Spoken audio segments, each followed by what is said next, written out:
Bir кезде пайғамбар отын жинап жүрген қарт адамды кездестірді. Ол зор мехнат тартып, арқасына отын артады. Жиған шөпшегін көтере алмай зорығады. Сонда бұл жиғаным әлі аз деп, отынға көзі тоймай қу бұтақты тере береді. Жаңа бұтақты көрген сайын арқасындағы отынын ұмытады. Соның кесірінен жүгі ауырлап, жалп етіп құлайды. Пайғамбардың оған жаны ашып, жүгіріп барып көмектесті.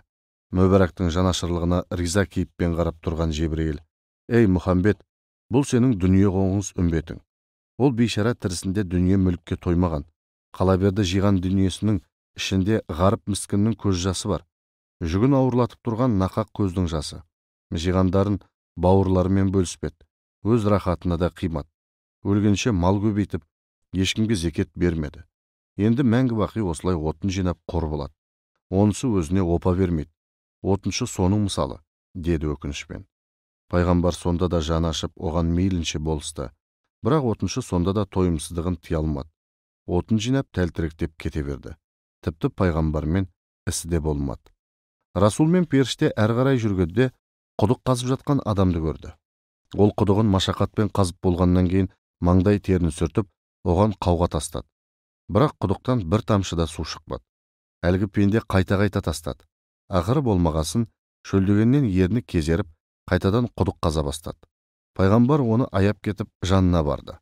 Қолындағы қауғасын алып құдыққа тастайын деп оқталды да, кенет тоқтай қалды. Құдықтың іші тола су екен. Пайғамбар таң қалып: «Әй Жебірейіл, бұл не хикмет? Құдық суға толы, ал мына бейшара шөлден қаталап бір тамшы су ала алмай зарығып тұр», деді. Жебірейіл басын шайқап: «Бұл құдықшы бақытсыз жан. Қауғасын қанша салса да, өзі қазған құдықтан бір тамшы су іше алмай мәңгі бақи қор болады. Ол адам дүниеде талай жанға жақсылық жасаған бай болған. Бірақ жақсылығын міндет етіп, елден мақтау тілеп, өзгеден сый құрмет дәметіп жүретін. Соның кесірінен игілігінің қайырын мәңгі дүниеде көре алмай сорлап отыр», деді. Пайғамбар оған жаны ашыған күйі қасынан өте берді. Бір уақытта пайғамбар бір бейбақтың екінші бір кісіге жабысып, соңынан қалмай жүргенін көрді. Ол қайда барса да, ақымды бер деп, қасынан бір елі ажырамайды. «Ей, бұл адам саған не істеді?» деп сұрады. «Бұл кісіде менің алынбаған ақым бар», деді. «Қандай ақы?» «Бұл менің көршім еді. Алла оған байлық берді. Ауласынан үнемі ауқатты адамдар арылмайтын. Ал мен өте кедей пақыр болдым. Күнде оның есігінен сығалап телміріп тұратынмын. Ол маған көзінің қиығын да салмайтын. Бала-шағам аш жатты. Бір татым нанға зар болдым. Алла дәулетті бір басына үйіп төгіп бергенде, ішіне кедей кепшіктің де несібесін берген еді. Бұл байлығын қажетсіз жерге шашты. Қияметте екеуміз қатар келіп, Алла берген сол көршілік ақымды сұрап жүрмін», деді. Пайғамбар бұрынғы байға қараса, мүсәпір күйге түсіпті. Көршісіне қарауға беті шыдамай, жүзі қарайып кетіпті. Пайғамбардың алдында жер шұқыды. Алла елшісі: «Көрші ақысы тәңір ақысы. Көршісіне қарайласпаған, халін сұрамаған адам менің үмбетімнен емес», деді де жүре берді. Бір кезде қайнап жатқан екі қазанды көрді. Оның бірінде адал ет, екіншісінде ірің сасыған арам ет балбырап пісіп тұрды. Қазанды қалқалаған аш жұрт сасыған етке ұмтылып таласып тармасумен болды. Пайғамбар бұған таң қалып: «Адал ас тұрғанда, мыналар неге арамға ауыз салды?» деп сұрады. Сол кезде Жебірейіл: «Олар тірісінде өздерін арамнан тыймаған нас кісілер еді. Бұл дүниеде арам ас жесе, о дүниеде де лас ауқатты қорек қылады.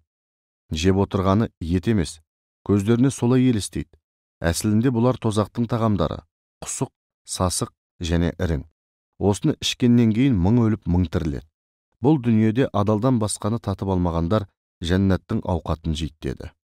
Сол кезде пайғамбар: «Менің үмбетім астың адалын жейді. Бісмілдасыз аузына дәм алмайды», деді де сапарын жалғастыра берді. Бір уақытта жібек қаптар арқалаған бір топ періштені көрді. Олар Мұхаммед пайғамбарға келіп сәлем берді. Сол кезде Жебірейіл: «Бұл періштелер жердегі адамның тілегін Аллаға жеткізуші. Адамның тілек талаптарын қаптарына толтырып, Алланың дәргейіне жеткізеді», деді. Пайғамбар: «Қандай тілек жеткізеді?» деп сұрады.